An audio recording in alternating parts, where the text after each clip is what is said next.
व्यासपीठ आणि व्यासपीठासमोरील मान्यवर, आज आपण इथे मोठ्या संख्येने सर्वजण जमलो आहोत एका पर्यावरणाच्या चळवळीसाठी।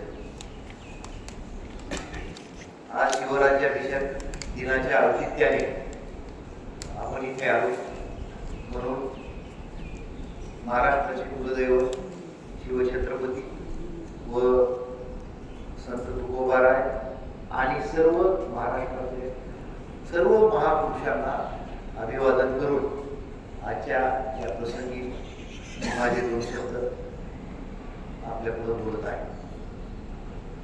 व्यासपीठावर अतिशय धडाडीचे वेगवेगळ्या क्षेत्रातले उच्च विद्याविभूषित तज्ञ लोक बसलेले आहेत, चळवळीतले लोक आहेत।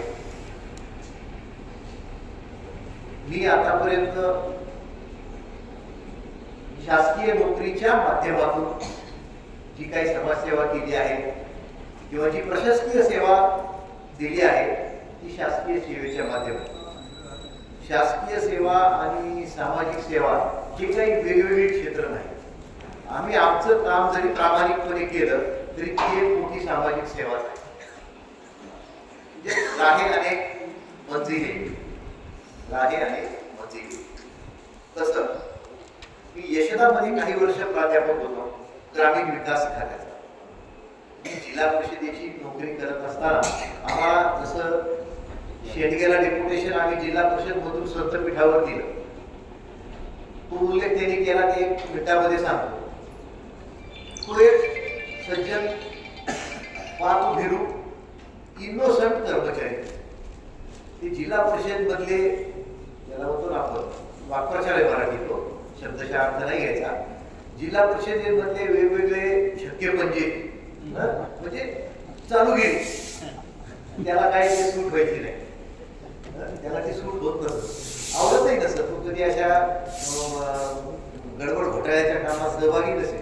मी त्याच्यातलं ते हेरलं, त्याला म्हटलं तुला हे फील्डच सुटेबल नाही।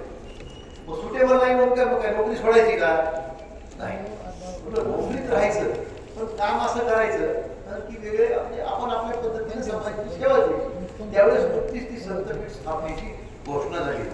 आता महाराष्ट्र शासनाचं संतपीठ आहे म्हणजे त्याच्यावर शासकीय कर्मचारी द्यावाच लागेल, त्याशिवाय ते काम कसं चालेल? म्हणजे विद्यापीठासारखंच होतं, विद्यापीठासारखंच होतं, त्याच्यावर काही स्टाफ द्यायचा आहे। माझ्या डोक्यात एकदम आयडियाचं नव्हती, तुझं डेप्युटेशन तिकडं करू तर तिथे कोणीतरी प्रशासकीय वर्गाची लोक लागतील ना, आणि मी बोलायला आणि आम्ही त्याची ऍक्शन घ्यायला सुरू केलं। मग काय केलं पाहिजे?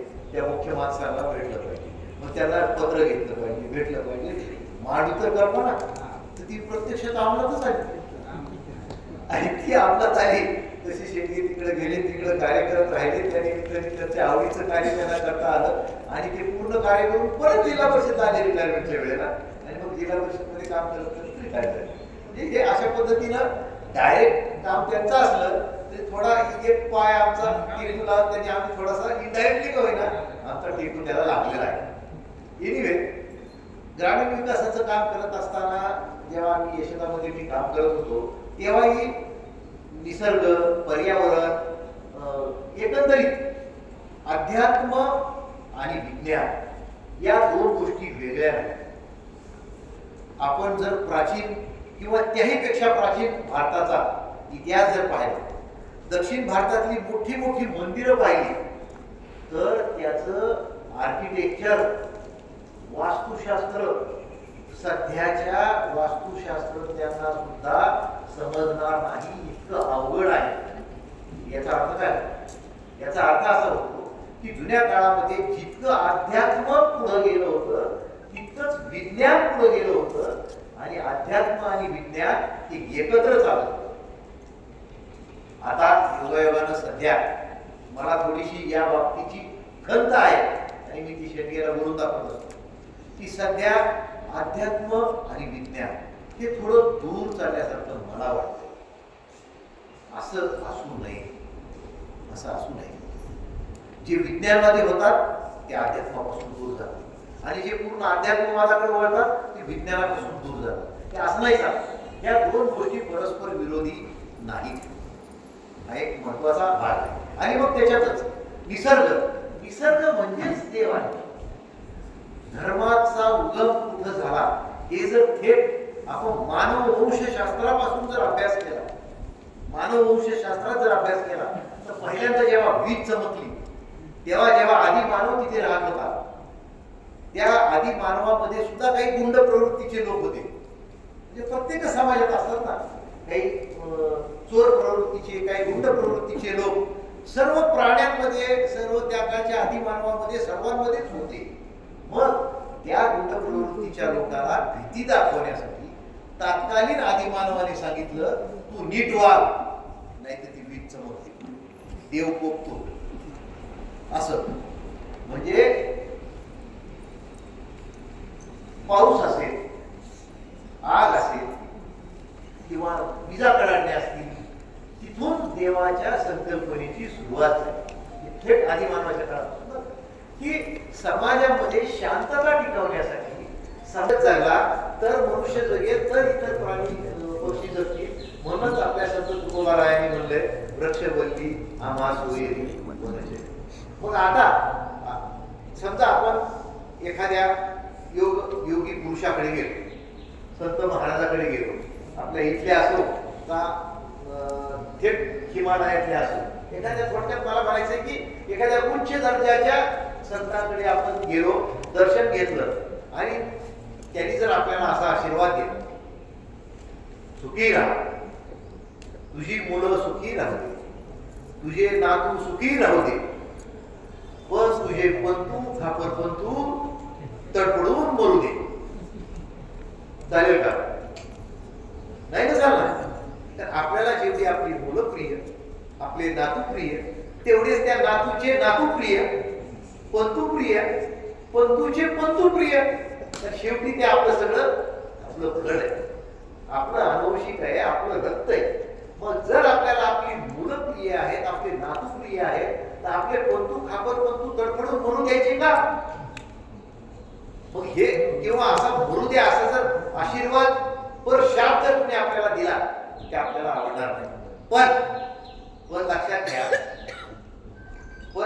घ्या, आपले पंतू खापरपंतू तडफडूनच मरणार आहेत हे तुम्ही लिहून घ्या.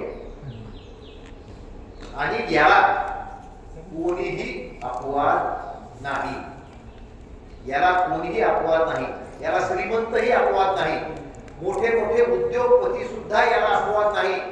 जे म्हणायचा उद्देश काय की जर वातावरणातली उष्णता वाढत गेली तर वातावरणातले छोटे मोठे कीटक मरतील, छोटे मोठे कीटक मेले, परागसिंचन होणार नाही, परागसिंचन झालं नाही, शेतीचं उत्पादन घटेल, जमिनीतलं पाणी कमी झालं, उद्या ही झाडं जातील, शेतीचं उत्पादन होणार नाही, प्यायला पाणी मिळणार नाही. अशा रीतीने जर निसर्गाचं चक्र उलट झालं तर कोणीच जगणार नाही. तुम्ही आम्ही नाही, आपले पंतू खापरपंतू नाही, आणि उद्योगपतीचे पंतू खापरपंतू सुद्धा जगणार नाही. मग कोणी कोणासाठी किती अब्जावधी रुपयाची संपत्ती जगातल्या कोणत्या कोणत्या बँकेत ठेवली आहे ती विचारायला जायला ते जिवंत तर राहिले पाहिजे. मग जर जिवंतच कोणी राहणार नाही तर त्या स्विस बँकेतले पैसे आणायचे कोणी आणि उपभोगायचे कोणी? म्हणजे अगोदर आपल्या जगायचं पहा, आपल्या पुढच्या पिढ्या जगवायचं पहा, आणि मग त्यांच्याकरता प्रॉपर्टी करायचं पहा. हा मूळ मुद्दा आहे. म्हणून आपला जास्त वेळ न घेता एका कवितेत निसर्गाचा रक्षणाचा एक समारोप एका कवितेनं करतो. शहरे बकाल झाली, खेडी भकास झाली, शहरे बकाल झाली, खेडी भकास झाली, विकले इमान त्यांची माळी झकास झाली. शहरे बकाल झाली, खेडी भकास झाली, विकले इमान त्यांची माळी झकास झाली. रानात राहिले ना आता कुठेच पाणी, रानात राहिले ना आता कुठेच पाणी, डोळ्यात पूर्वजांच्या त्यांना आभाळ वाटले. आधार पेलवेना निष्प्राण डोंगरा, पेलवेना निष्प्राण डोंगरांना पचवून विष दररोज गंगा हाताशी लागली. आधार पेलवेना निष्प्राण डोंगरांना पचवून विष दररोज गंगा हाताशी झाली.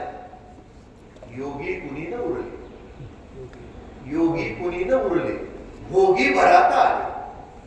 मला काहीतरी नाव आहे. योगी कुणी न उरले, भोगी भराता आले, अनुस्फोट सोसवेना धरती उदास झाली. हळूहळू चोहीकडे वनवा पेटत आहे, साचलेलं पाणी आता थेंब थेंब वाटत आहे. हळूहळू चोहीकडे वनवा पेटत आहे, साचलेलं पाणी आता थेंब थेंब वाटत आहे. कुठे पांजळ झाली, कुठे कोंबही नाही, कुठे पांजळ झाली, कुठे कोंबही नाही, कुठे घोडभर तर कुठे थेंबही नाही. करणी तुझी रे मानवा घातक होत आहे, करणी तुझी रे मानवा घातक होत आहे, पाण्या वाचून तू आता चातक होत आहे. करणी तुझी रे मानवा घातक होत आहे, पाण्या वाचून तू आता चातक होत आहे. खोलावल्या पाण्यात आता टाका किरे खडे, खोलावल्या पाण्यात आता टाका किरे खडे, निर्धाराने उठून आता लावा किरे झाडे, निर्धाराने उठून आता